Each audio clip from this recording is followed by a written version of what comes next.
cumprida, hein? 2 minutos e 25 de intervalo com o Nauber, Luiz Carlos Júnior, Carlos Eduardo Lino, vocês conosco pela internet usando o Twitter com a hashtag Seleção Sport TV.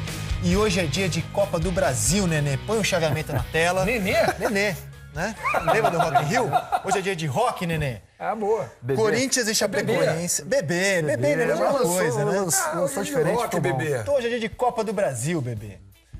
Corinthians 1, Chapecoense 0. Hoje tem jogo de volta. Chama Cristiano Torlone. Em Chapecó.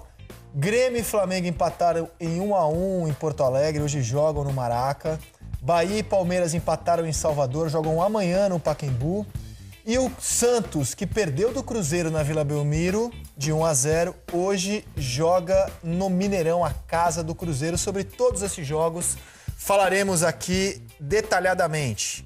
Eu começo, como já faz um tempo que eles se enfrentaram, eu começo lembrando como foi este Grêmio e Flamengo. Foi um jogão, né? Foi um jogaço, né, cara? Muito bom. Foi um jogo que, no primeiro tempo, a gente viu um Grêmio bem e, no segundo tempo, um Flamengo muito bem. Um jogo super equilibrado que deixou uma sensação, à época, de derrota. Palavras do Jeromel, né? Uma sensação de derrota para o Grêmio e vitória para o Flamengo.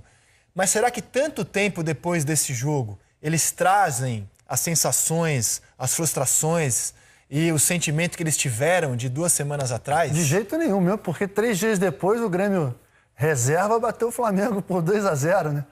Dito que cada jogo é uma história. Hoje tem tudo para ser um jogaço também, bem jogado, porque é característica dos dois times, mas vai ser uma batalha. Vai ser uma batalha de 2 times que tem muita tradição na Copa do Brasil. Não tem gol qualificado, então 0-0 leva para pênaltis. A sensação de não ter feito um bom jogo, a gente mostrou em números ali no começo desse VT, né? Quando a gente estava mostrando essas imagens. 63% de posse de bola do Flamengo. O Grêmio se defende com bola no pé. O Grêmio faz uma boa partida quando ele tem a bola. Para mim, foi o melhor jogo do ano, da temporada. E tem tudo para se repetir agora. O confronto somado, os 180 minutos, são espetaculares. Foi um dos melhores jogos mesmo, que eu gostei. Talvez tenha sido pelo equilíbrio do jogo, né? Jogo de 2 times, né? Não teve um time sobrando com relação ao outro, cada um teve seu bom momento. Reação, o Flamengo estava no momento de reação, teve a bola, soube controlar, não ficou metendo chuveirinho, como de vez em quando bate desespero no Flamengo. Ano passado acontecia e foi premiado pela sua ousadia, né? O Flamengo foi para dentro, o Flamengo buscou um empate. Sim. Supostamente um 0-1 não era um resultado tão ruim assim, perfeito. Pensando, vou jogar no Maracanã o próximo, Maracanã lotado. Atmosfera de decisão. O Flamengo buscou um resultado, sim, o Flamengo foi ousado. E o curioso é que depois disso, a expectativa era agora o Flamengo vai voar no Brasileiro, confiança lá em cima. E olha o que aconteceu com o Flamengo depois desse belo empate em Porto Alegre. As coisas não foram como a gente imaginava que seria. Como o Nauber falou, os reservas com Jael Cruel... 3 dias depois, né? Já ganharam. Grêmio 2, Flamengo 0. E nesse final de semana, o Flamengo jogou no sábado. E nesse fim de semana, o Flamengo perdeu a liderança. Naquele jogo foram 7 titulares do Flamengo contra nenhum do Grêmio. Aí vem Libertadores, uma paulada inapelável. Aí dói. Um jogo que provavelmente vai custar a Libertadores para o Flamengo e vai classificar o Cruzeiro, porque 2-0 com o gol fora de casa é muito difícil de ser revertido. E aí no Campeonato Brasileiro, o Flamengo enfrentou o Cruzeiro de novo, o Cruzeiro poupando seus principais jogadores, que entraram no segundo tempo, venceu por 1-0. Uma vitória que deixou o time na segunda colocação, porque o São Paulo também venceu na rodada, derrotou o Sport. Mas não foi aquela vitória pra você falar assim, o Flamengo, foi um jogo em que o Flamengo sofreu. Mas foi uma vitória importante, eu acho. Importantíssima. Se não ganha ali, se não ganha no último domingo... Importantíssima.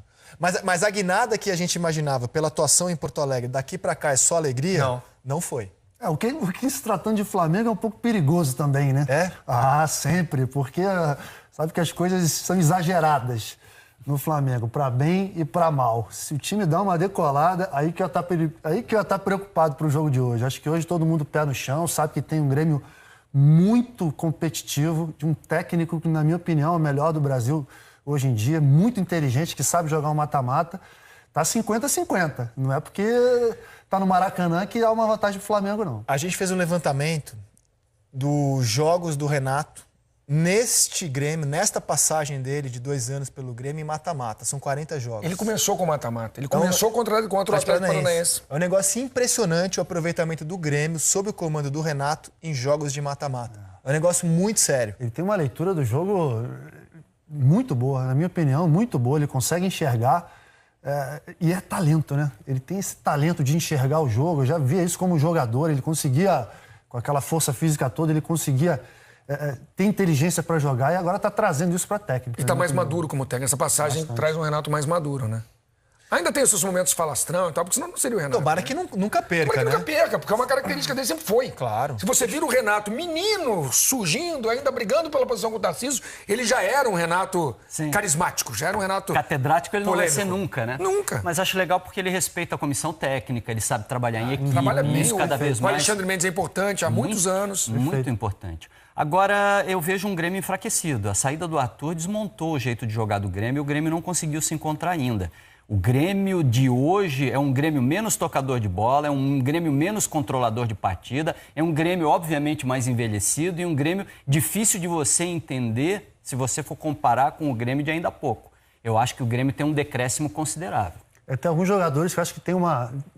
A gente pode pensar, né? Um jogador só faz tanta diferença? Alguns sim.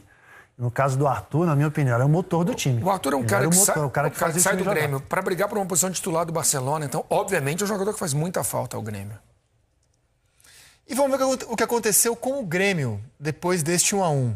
O Grêmio tem uma derrota também em Libertadores, mas é uma derrota completamente diferente.